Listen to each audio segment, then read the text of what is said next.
नमस्कार, मी माधुरी वैद्य. तिसरं महायुद्ध होईल की काय अशी शंका ज्या हॉर्मुझच्या समुद्रधुनीमुळे आली होती आणि ज्याची जोरदार चर्चा झाली होती, त्याहीपेक्षा जास्त चर्चा भारतात पश्चिम बंगालमध्ये होणाऱ्या विधानसभेच्या निवडणुकीच्या संदर्भात झाली होती. अगदी भारत पाकिस्तान क्रिकेट मॅच होते तेव्हा जशी परिस्थिती असते तशीच एकंदर परिस्थिती होती. कारण ममता बॅनर्जी या केंद्र सरकारला आपला एक नंबरचा शत्रूच समजतात. त्या बहुतेक हे मानायला तयारच नाहीत की पश्चिम बंगाल हा भारतातलाच एक भाग आहे, ते एक भारतातलं राज्य आहे. आणि सर्वात मोठा विरोधाभास हा की 1993 साली याच ममता बॅनर्जींनी रायटर्स बिल्डिंगच्या समोर त्यावेळेला काँग्रेसच्या कार्यकर्त्या होत्या, धडाडीच्या कार्यकर्त्या होत्या, त्यांनी मोठं आंदोलन केलं होतं. आणि ते कशाच्या संदर्भात होतं तर नो आयडेंटिटी नो व्होट. आणि हे आंदोलन करण्याचं कारण हेच होतं की बंगालमध्ये घुसणारे जे घुसखोर पश्चिम बंगालमध्ये त्यांच्यासाठी आयडेंटिटी जर सिद्ध झाली नाही तर त्यांना मतदानाचा हक्क मिळता कामा नये, हा त्यामागचा हेतू होता. आणि तत्कालीन सरकारने, लेफ्टिस्टचं सरकार होतं आणि त्यांनी त्यावेळेला गोळीबार केला. 13 काँग्रेस कार्यकर्ते हे शहीद झाले. आणि म्हणूनच पश्चिम बंगालमध्ये 21 जुलैला शहीद दिन हा तिथे पाळला जातो. आणि त्याच ममता बॅनर्जींनी जेव्हा SIRमध्ये आयडेंटिफिकेशनच्या संदर्भात शंका असल्यामुळे 90 लाखाहून नावं जेव्हा मतदार यादीतून वगळण्यात आली, त्यावेळेला त्यांनी खूप मोठा, आता त्याला तमाशाच म्हणता येईल, कारण त्यांच्या कार्यकर्त्यांनी सगळीकडे जाऊन गुंडागर्दी केली. एवढंच नाही तर ममता बॅनर्जी स्वतः कोर्टात सुद्धा याच्या विरोधात, म्हणजे निवडणूक आयोगाच्या विरोधात, कारण त्यांच्यातर्फेच SIRचं काम चाललेलं होतं आणि त्या तिथे स्वतः हजर झाल्या होत्या. 10 याचिका केल्या त्यांनी, पण सुदैवाने त्या याचिकांवर त्यांच्या बाजूने कोणताही निर्णय देण्यात आला नाही. उलट हायकोर्टाने, सुप्रीम कोर्टाने त्यांना वेळोवेळी फटकारलेलं होतं.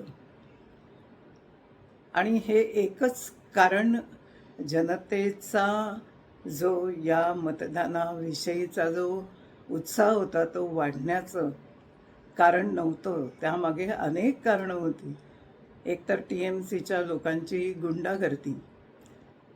प्रत्येक निवडणुकीच्या वेळेला घरं जाळली गेली, माणसांना मारण्यात आलं होतं, बायकांना तर दहशत होती.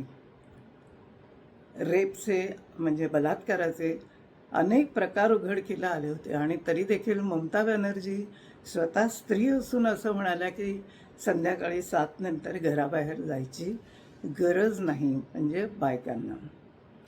भ्रष्टाचार तर पराकोटीला गेलेला होता.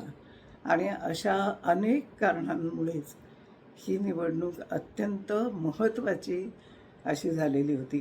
आपल्याला सगळ्यांना आठवतच आहे की मागच्या वर्षी मालदा डिस्ट्रिक्ट, जे बांगलादेशच्या बॉर्डरच्या जवळ आहे, तिथे हजारोनी बोगस आधार कार्ड्स सापडले होते. आणि त्यामुळे घुसखोर यादीमध्ये, म्हणजे मतदार यादीमध्ये घुसले असण्याची शक्यता फार मोठी होती. 90 लाखांपैकी सगळेच घुसखोर असतील असं म्हणता येणार नाही. काही जणांची नावं कागदपत्रांच्या अभावीसुद्धा ते मतदार असूनसुद्धा वगळली गेले असण्याची शक्यता आहे. पण तरी देखील घुसखोरांची संख्या खूप मोठी असण्याची शक्यता जास्त होती. आणि या पार्श्वभूमीवर जेव्हा निवडणुका झाल्या तेव्हा दुसऱ्या फेरीमध्ये सुद्धा फाल्टा या मतदान केंद्रामध्ये BJPचं जे चिन्ह लावलेलं बटन होतं त्याच्यावर टेप लावण्यात आली आणि त्यामुळे निवडणूक आयोगाने निर्णय घेतला की तिथलं मतदान होणार नाही.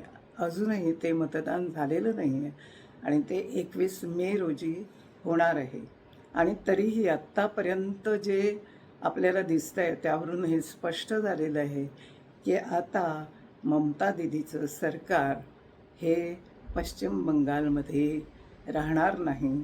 BJPची सत्ता पश्चिम बंगालमध्ये येणार आहे. निवडणुकीच्या आधी तर गमतीदार घोषणा होत होत्या.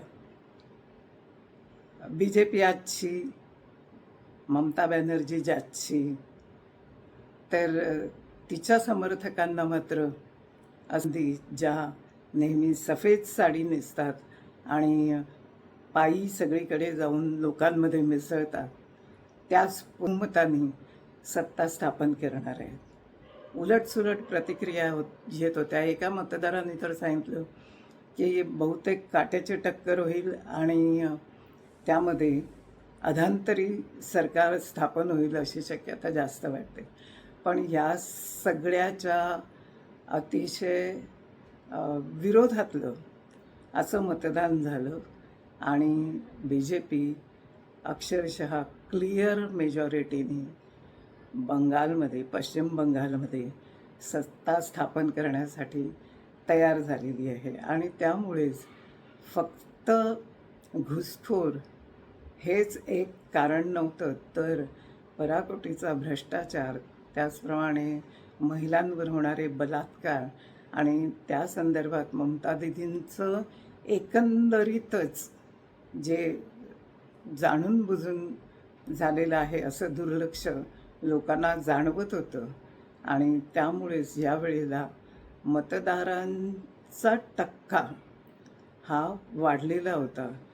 93% आसपास असं भरघोस मतदान झालं आणि महिलांच्या मतदानाचा जो टक्का आहे तो सुद्धा अतिशय मोठा होता असंच आत्तापर्यंत तरी दिसत आहे. आज इथेच थांबूया.